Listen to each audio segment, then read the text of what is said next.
Shopee, nagbebenta pala kayo ng marijuana, ano? Ito, oh. Marijuana, Shopee, 2,500 pesos.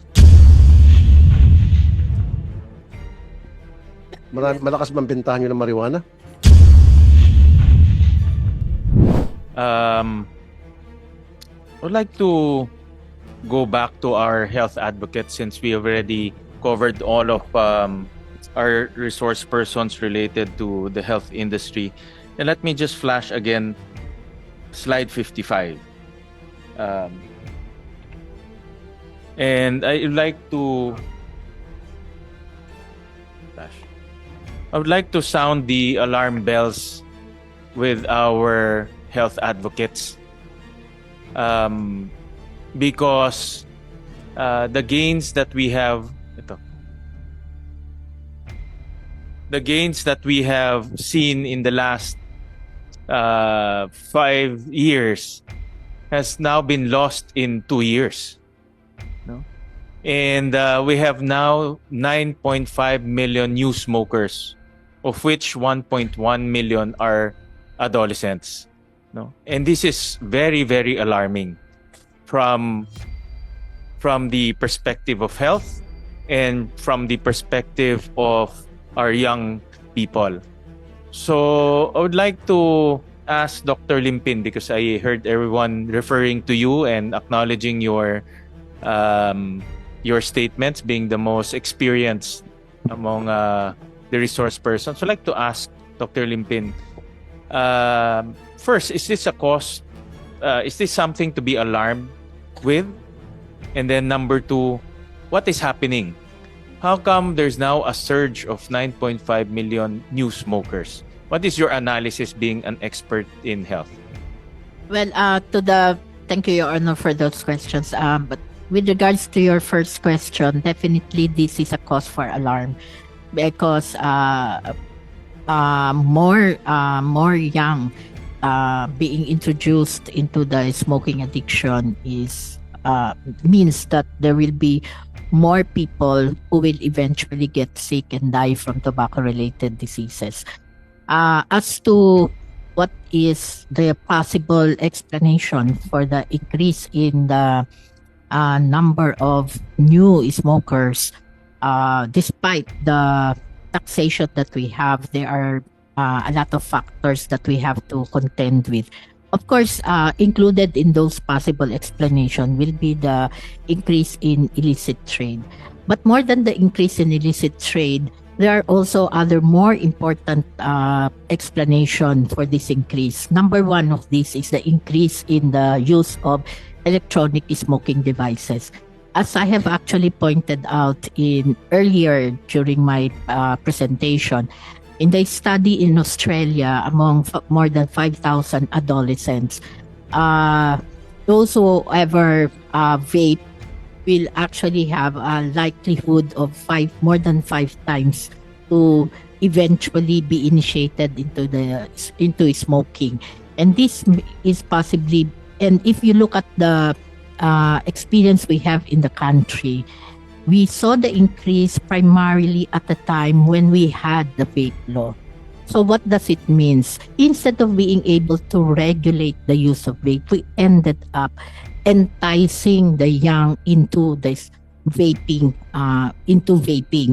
which eventually made them also go into smoking. If you look at the experience in other countries, many of those who also vape eventually ended up smoking. And not only that, buti ho kung from vape to smoking, isa-isa lang yan at a time. But there are also, in other countries, they have actually also shown that more than 50% of those who vape are also smoking at the same time. So, kumbaga sa ano po, it's not just one risk factor, but there are now two risk factors. So double whammy po, double injury ang nagiging dahilan kung bakit nagkakaroon ng maraming problema tayo. Even right now, my colleagues will also affirm into the fact that even in our private practice, we are seeing many of our young, age 22, 23, 25, who have started vaping, even just 1 or 2 years coming to the clinic, complaining of shortness of breath. That is the only risk factor, Your Honor. And in fact, it has already documented in the Respirology Journal one death of a 22-year-old male who developed acute heart attack, at the same time also had what we call EVALI, or the e-cigarette vape associated lung injury. And this very young 22-year-old only had vaping as the risk factor. Now, as to the other explanation for the increase in this, we see that many of the if you look at the the aggressive marketing strategy of the vape companies, they use very enticing colors, no? And they are also marketing many of these e-cigarettes into a product that appears to be toys. Okay? So this actually entice more of the young into vaping. And we are actually saying that the main reason why people are going now, we are seeing an increase in smoking prevalence is because of the increase in vaping. So kaya nga po, Mr. Chair, we have actually labeled our vape regulation law into a vape liberalization law, because the vape law has actually really paved the way for more of our young getting into vaping and eventually ended up into smoking. What you're saying, Dr. Limpin, is one of the reasons, or one of the main, or probably a major driver of why we are increasing seeing a reversal in terms of new smokers, is because of the entry of vape to our young people. Yes. That yes. is the entry point, ika nga. Yes. And then Your Honor. and you mentioned in your presentation that in Australia, there's a study there that the probability of Going young into- people entering into vape, moving into cigarettes, is 5 times higher. Yes, Your Honor. In fact, tama po si Dr. Doroteo, no? The range is from 3 to 8 times likelihood. So, very high ang likelihood that they will end up smoking as well. So the strategy here is to stop them from entering into the vape habit. Yes, Your Honor. And one of the mechanisms that this is a proven mechanism all over the world, is to increase prices through taxation so that it will be prohibitive for them. Is that a good statement? Is that an accurate statement? Yes, Your Honor. And not only increasing the tax, but making sure that all forms of electronic smoking devices will have unitary tax. And as much as possible, similar ang tax applied to the standard cigarettes. Bakit, Your Honor? Previously, the industry have actually positioned electronic smoking devices as being less harmful, despite the fact that there is no evidence that will show concretely that this is true. So, and now we are seeing that there are now more and more people getting sick because of e-cigarettes. So, I believe that the tax should be the same as what is being taxed on standard cigarette. Mr. Chair, pwede mo kasi. Yeah, go ahead. Kasi Senator na-mention Raffy. dito yung danger sa mga kabataan, yung pagbe-vape. bakit pinapayagan natin na na magbenta ng vape online? Sino dapat ang may regulation ito? Binibenta, meron pa nga vape na may kasamang marijuana. Ito sa Shopee, binibenta tong vape na dapat hindi. Meron Shopee. Oh, dito pa Shopee. Attorney Jen Hansegovia. May Lazada rin. Bakit pinapayagan nyo na magbenta ng vape? Dahil yung platform. Good morning, Mr. Chair, Senator Tulfo. Actually, we have policies in place that are compliant with the vape law. It just so happens that perhaps there are some bad actors on the internet that are able to sidestep the regulations that we have in place. Like for example, for Shopee, we actually require all our sellers of vape products to post their business registration documents and their BIR registration on their seller page. And we also we have proactive measures wherein we screen the platform and we do sweeps so that sellers or products that are not compliant will be taken down. Po, Mama, attorney kasi pag binibenta mo to online, madali nang makabili ang mga kabataan natin, mga minors. Kasi unlike yung sa tindahan na pupunta doon physically at hanapan ng ID, o ikaw ba ay 21 years old, papakita niya ID niya, o sige go. Pero pag sa online na, kahit na siguro 10 years old, pwedeng bumili. Mr. Chair, on Shopee, we have strict age verification systems wherein we require buyers of, particularly to vape products, we require buyers to verify their age. So we use the ID that they submit when they open an e-wallet account. So we rely on the ID that they submit for that to verify if they are actually above the age requirement, which is 18 years old. Thank you, Mr. Chair. Okay, pero pwede pa naman silang gumamit ng ibang account. Pwede silang mag-utos, pwede silang makiusap. Tama? That's still possible. Unfortunately, Mr. Chair. At isa pa yung sa Facebook at TikTok, wala mang ginagawa ating gobyerno para kausapin yung Facebook at saka TikTok.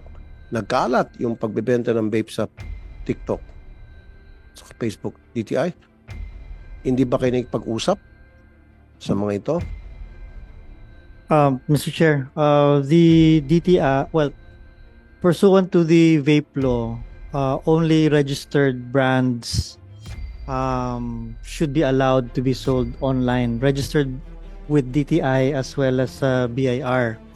Now, Sir, para hindi ka mahirapan, simplify ko ng tanong ko. Pag pumunta ka sa Facebook, sa TikTok, one to sawa imbentahan ng vape doon. Person to person na. Okay, wala nang check ng ID. Ang point ko dito is, bakit hindi nyo kausapin sa Facebook kasi TikTok tungkol sa isyong ito? You sit down with them and you tell them na mukhang may problema ata tayo, especially sa mga kabataan natin na kahit na sino pwede nang bumili. Thank you, Mr. Chair. Kinakausap po namin ang Facebook, Shopee, Lazada, TikTok, Carousel. And since August 2023, they have taken down combined 4,539,229 posts or accounts. That's exactly what I want to hear, sir. Thank you. And however, like what Shopee mentioned earlier, meron pong mga nakakalusot. For example, instead of putting vape dun sa advertisement nila, lalagay nila for example chocolate or ice cream. So nakakalusot po itong mga ganito, but together po with other agencies like the BIR, we are also doing sweeps, and as well as the platforms themselves, they're also doing sweeps. For another measure po, we recently drafted a policy to govern the online sales, this has been subjected to public consultation already. In there, we are recommending ways for effective age gating measures that's required under the vape law. Ang nakalagay po kasi dun sa vape law is to ensure that yung individuals below 18 years of age hindi po sila makapag-access. So, ang nangyayari po yung previous na nakikita po natin na practice na self-declaration, are you 18 or older, yung ganong practice po, we do not allow that kasi madali pong dayain yon.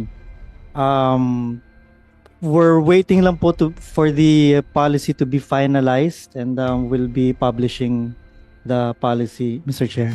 Okay, itong ano ko din sa sa BIR, Customs and DTI. Meron pa kayong ginagawang entrapment operations dito sa mga nagtitinda ng vape illegally sa online? Kasi pwede mo ipa-down o di lusot yung gumawa ng illegal na aktibidad. Dapat meron ding masampulan. Yes, Yeah. Mr. Chair. On the part of the DTI po, meron na po kaming dine-develop right now na kasi we've seen, meron po kami nakitang network ng sellers and resuppliers, suppliers, warehouse. Sir, dine-develop pa lang. Dapat kahapon pa na-develop na ito. Mr. Chair, yung ano po, gumawa po kami ng mapa ng mga individuals. Once na ma-complete po namin ito, we'll be submitting the data to the DOJ for the proper filing of Gumawa formal kayo ng charges. entrapment operation, sir. I'm telling you. I'm Dapat sorry may po. mahuli. Hindi lang yung pagpapadown ng account ang mahalaga rito, kundi kung sino man yung mga taong pasimuno ng paggawa ng illegal na aktibidad using online. Do some entrapment operation. Shopee, nagbebenta pala kayo ng marijuana, no? Ito, marijuana, Shopee, 2,500 pesos. Malakas bang bentahan nyo ng marijuana?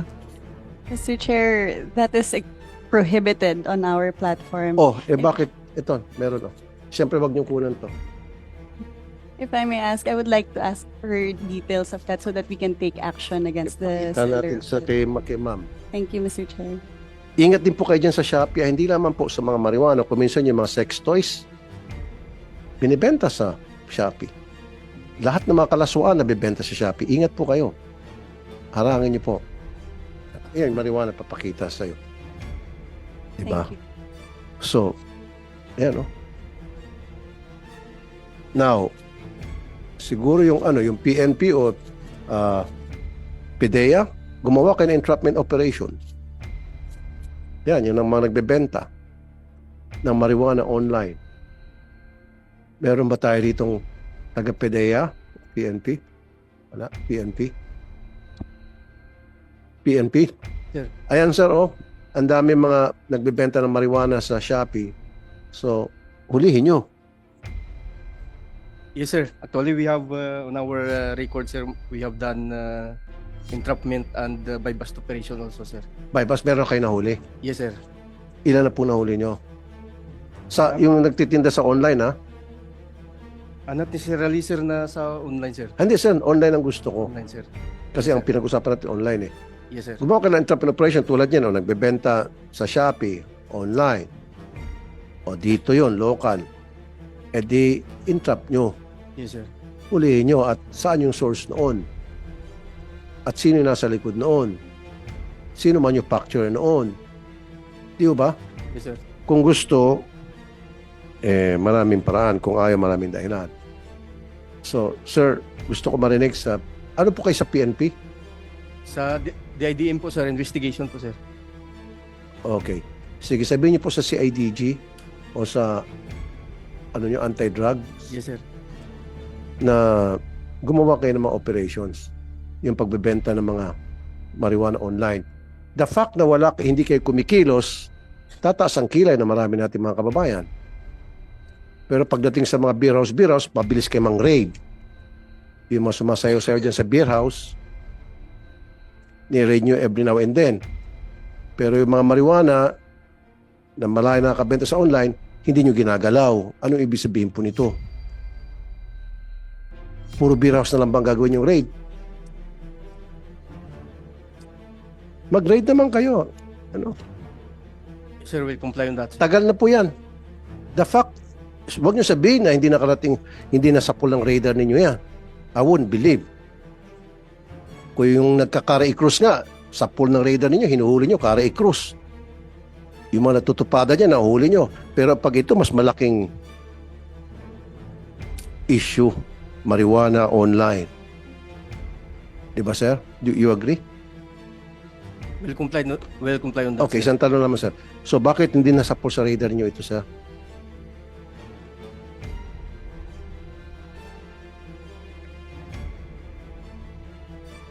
Bakit nakalusot po? Okay po yun, sabi niyo may mga nahuli kayo by bus sa labas. Ang gusto ko po online. So, bakit hindi po nasapul sa radar ninyo? Bakit, in short, bakit hindi nakarating sa inyong kaalaman? I think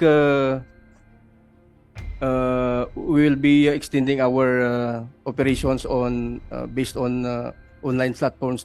So alam nyo na merong nagtitinda ng mga marijuana online pero hindi yung ginagalaw.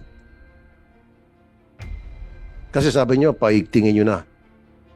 At Yes. kasama na yung sa online. So dati pala, alam nyo na, kaya lang online, sige, exempted muna kayo, dito lang kami sa labas. Not necessarily, sir, but because our operation, sir, in particular in this law, sir, is always in coordination and collaboration with the agency primary responsible, sir, in implementing the this particular law, sir. Yes, sir. Make it short na lang, sir, last, okay. Lahat ng mga gumagawa ng illegal online, dapat binabantayan nyo, sir. Gumagawa kayo ng traffic operation, hinuhuli nyo po, sir. And I commend you, sabi mo, marami na kayong nahuli sa labas. Nagtitinda ng illegal drugs. Okay, well and good, thank you.